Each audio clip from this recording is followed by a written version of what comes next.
கர்த்தராகிய இயேசு கிறிஸ்துவின் நாமத்தினாலே நான் உங்களை வாழ்த்துகிறேன். இந்த ஆசீர்வாதத்தின் விடியல் என்று சொல்லக்கூடிய நிகழ்ச்சியிலே இந்த காலை வேளையில் உங்களை சந்திப்பதில் மிகுந்த மகிழ்ச்சி அடைகிறேன். இந்த அருமையான நாளில் நான் உங்களோடு கூட பகிர்ந்து கொள்ளும்படியான தேவனுடைய வார்த்தை சங்கீதம் 125:4. கர்த்தாவே நல்லவர்களுக்கும் இருதயத்தில் செம்மையானவர்களுக்கும் நன்மை செய்யும். தேவ சமூகத்தில் இந்த வசனமானது கர்த்தாவே நல்லவர்களுக்கும் இருதயத்தில் செம்மையானவர்களுக்கும் நன்மை செய்யும் என்று சொல்லி இந்த கேட்கக்கூடிய காரியத்தை பார்க்கிறோம். நாமும் கூட நம்மை ஆராய்ந்து பார்த்து, நான் கர்த்தருக்கு பிரியமான ஒரு வாழ்க்கை வாழுகிறேன் அல்லது நான் செம்மையான காரியத்தை செய்கிறேன், கர்த்தருக்கு முன்பாய் நான் செம்மையாய் வாழுகிறேன் என்று சொல்லக்கூடிய நிச்சயம் இருக்கும்போது நாமும் இதை சொல்லி ஜெபிக்கலாம். ஆண்டவரே, என் வாழ்க்கையிலும் சரி கர்த்தாவே இதே போல கர்த்தாவே நன்மை செய்யும் என்று சொல்லி நாங்கள் உம்முடைய சமூகத்தை நோக்கி கூப்பிடுகிறோம் என்று சொல்லி நம்ம சொல்லுவோம். தைரியமாக சொல்லுவோம். கர்த்தருக்காக நம்ம வாழ்கிறோம், ரட்சிக்கப்பட்டிருக்கோம், ஞானஸ்நானம் எடுத்திருக்கோம், பாவத்தை விட்டு விலகி ஓடுகிறோம், பாவம் செய்வதற்கு இடம் கொடுப்பது கிடையாது, நல்லவனாக இருக்கணுன்றதுக்காக நாம் ஒவ்வொரு நாளும் நாம் போராடி கொண்டு இருக்கிறோம். எப்படியாவது கர்த்தருக்கு பிரியமான ஒரு நல்லவனாகவே வாழ்ந்து விட வேண்டும் என்று சொல்லக்கூடிய நிலையில், அதே போல் எந்த காரியத்தை செய்தாலும் செவ்வையாய் அதை செய்ய வேண்டும்.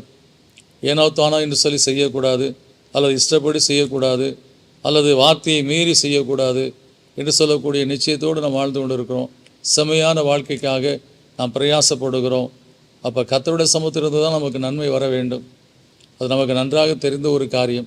இப்போ தேவ சமூகத்தில் இதே போல் நம்மளும் கேட்போம், ஆண்டவரே நான் நல்லவனாக வாழ வேண்டும் என்பதற்காக என் வாழ்க்கையில் கர்த்தாவே எத்தனையோ தீய பழக்கங்களுக்கு நான் அடிமையாக இருந்தேன், அதெல்லாம் விட்டு விட்டேன். இயேசுவே நீர் என் இரட்சகர் என்று சொல்லி உம்மை நான் ஏற்றுக்கொண்டேன்.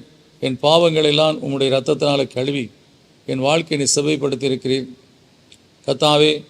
அது மாத்திரமல்ல, உம்முடைய வசனத்தை நான் கற்றுக்கொண்ட நாள் முதற்கொண்டு வசனத்துக்கு விரோதமாக இருக்கக்கூடிய எந்த காரியத்தையும் நான் செய்யாதபடி வாழ்ந்து கொண்டு இருக்கிறேன். எனவே கர்த்தாவே, எனக்கு நன்மை என்று சொல்லி ஒன்று வர வேண்டும் என்று சொன்னால் அது உம்மிடத்திலிருந்து தான் வர வேண்டும். எனவே நான் என்னுடைய வாழ்க்கையில் பாடான வாழ்க்கையிலிருந்து நல்ல வாழ்க்கைக்குள்ளாக நான் கடந்து வந்திருக்கிறேன் கர்த்தாவே. ஒன்றுமற்ற நிலையில் ஒரு செவ்வையான ஒரு வாழ்க்கை வாழாதபடி இருந்து இன்றைக்கு உடைய வார்த்தையின்படி செவ்வையான வாழ்க்கை வாழ நான் ஒப்பு கொடுத்திருக்கிறேன். எனக்கு நன்மை செய்யும் ஆண்டவரே என்று சொல்லி நாம் இந்த கால வேளையில் கேட்போம். நெகேமியாவுடைய புஸ்தகத்தில் வாசிப்போம் என்று சொன்னால், இதெல்லாம் நான் செய்திருக்கிறேன், இதெல்லாம் நினைத்தரலும் என்று சொல்லி அவர் சொல்லக்கூடிய காரியத்தை நம்ம பார்க்குறோம். அது ஒன்றும் தவறான ஒரு ஜெபம் கிடையாது. நான் உமக்காகத்தானே இந்த காரியங்களெல்லாம் விட்டு விட்டு வாழ்கிறேன். வேதத்திலே சொல்லப்பட்டிருக்கிறது, இயேசுவோடு இருந்த ஊழியக்காரர்கள் அந்த சீசர்கள் கேட்டாங்க, நாங்கள் எல்லாவற்றையும் விட்டு பின்பற்றுகிறோமே, எங்களுக்கு என்ன கிடைக்கும் என்று சொல்லி. நம்முடைய வாழ்க்கையில் நாமே கேட்போம், ஆண்டவரே எனக்கு நன்மை செய்யும், நான் உமக்கு சாட்சியாக வாழ வேண்டும், என்னை பார்க்கிறவர்கள் இவன் கர்த்தரால் ஆசீர்வதிக்கப்படும் சொல்ல வேண்டும் அப்பா. நான் அப்படியாய் கர்த்தாவே உம்முடைய நாமத்துக்கு மகிமையாய் என்னை ஆசீர்வதித்தலும் என்று சொல்லி கேட்போம். கர்த்தர் செய்வார். நல்ல பிதாவே, நன்றியோடு உம்மை துதிக்கிறோம், ஸ்தோத்திரிக்கிறோம்.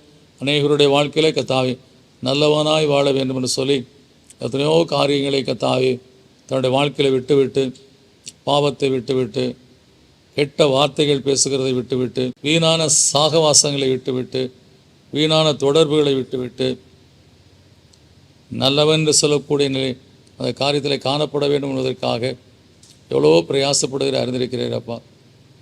அதே போல கர்த்தாவே செம்மையாய் நடக்க வேண்டும். இதுவரை வாழ்க்கையில் இப்படித்தான் இருக்க வேண்டும் என்று சொல்லி இந்த நெறிகள் அந்த முறைகள் தெரியாதபடி வாழ்ந்துவிட்டு இன்றைக்கு வேதத்தை எடுத்து வாசித்த பின்பாக இதுதான் தேவனுக்கு உகர்ந்த வாழ்க்கை என்று சொல்லி அறிந்து கொண்ட பின்பாக அதில் நிலைநிற்க வேண்டும் என்று சொல்லி கர்த்தாவே வாழ்ந்து கொண்டிருக்கக்கூடிய உங்களுடைய பிள்ளைகளை அறிந்திருக்கிறீரப்பா.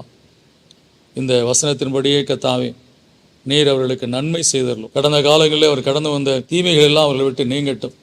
பணப்பிரச்சனைகள், பணக்குறைவுகள், நெருக்கங்கள், பலவிதமான வேதனைகள் எல்லாம் அவங்களை விட்டு நீங்கட்டும். நன்மையான ஒரு ஆசீர்வாதமான வாழ்க்கையை இந்த பிள்ளைகளுக்கு கொடுத்து ஆசீர்வதி. உமக்காகத்தானே நல்லவர்களாக வாழுகிறார்கள், உமக்காகத்தானே அவர் வாழ்க்கையை செவிப்படுத்தி கொண்டார்கள். அந்த வாழ்க்கையில் பலன் உண்டு என்று சொல்லி கர்த்தாவே, நன்மை செய்யும் என்று சொல்லி கர்த்தாவே அந்த சங்கீதக்காரன் கேட்டது போல உங்களுடைய பிள்ளைகளாகி நாங்களும் கேட்கிறோம். நன்மை செய்து உங்களுடைய பிள்ளைகளை மகிழ்ச்சியாக்கிறோம். இயேசுவின் நாமத்தில் கேட்கும் நல்ல பிதாவே, ஆமென். நிச்சயமாக நீங்கள் கர்த்தருக்கு பிரியமாய் வாழ்வதற்காக என்னென்ன காரியங்கள்லாம் செய்கிறீர்களோ அதை கர்த்தர் அறிந்திருக்கிறார். நிச்சயமாய் கர்த்தர் உங்கள் வாழ்க்கையில் நன்மை செய்வார். God bless you.